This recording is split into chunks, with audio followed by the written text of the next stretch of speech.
Gaurko jardunaldi hau dakizuenez, guztion artean berdintasuna eraikitzeko egiten ari garen lanaren barruan kokatzen da.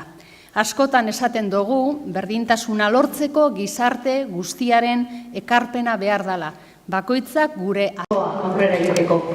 Hemen, gure herriko emakumeen elkarteetako ordezkariak zaudete eta guretzako ezinbestekoak zarete bide honetan. Emakumeen alduntzea bultzatzea herri honetako berdintasun politiken ardatzetako bat da. Eta baita mundu mailako berdintasun politiketan ere. Izan ere, emakumeen alduntze prozesuak ezinbestekoak dira emakumeen eskubideentzako eta baita gizartearen onerako ere.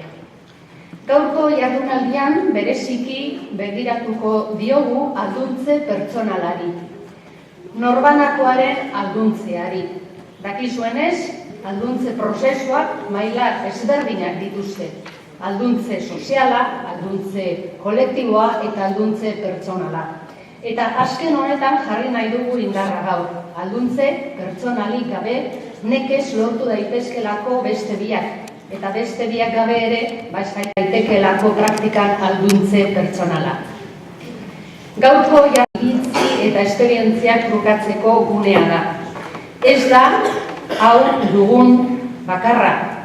Aholku batzordea ere hor dago eta herrialdeetako batzordearen bitartez ere urtean zehar egiten den lana hor dago. Eta une hau aprobetxatu nahiko nuke eskertzeko eta goraipatzeko egiten duzuen lan guztia. Garrantzitsuena uste dut espazioak irabaztea dela, guretzako diren espazioak eta sarea eraikitzen laguntzen digutenak. Sarea ezinbestekoa da. Eta sarea eraikitzen laguntzen diguten espazioak beharrezkoak.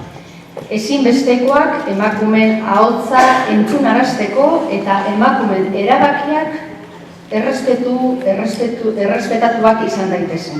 Bide horretan gaude, ez zaitasunik gabe, baina argi daukagu gure helburua.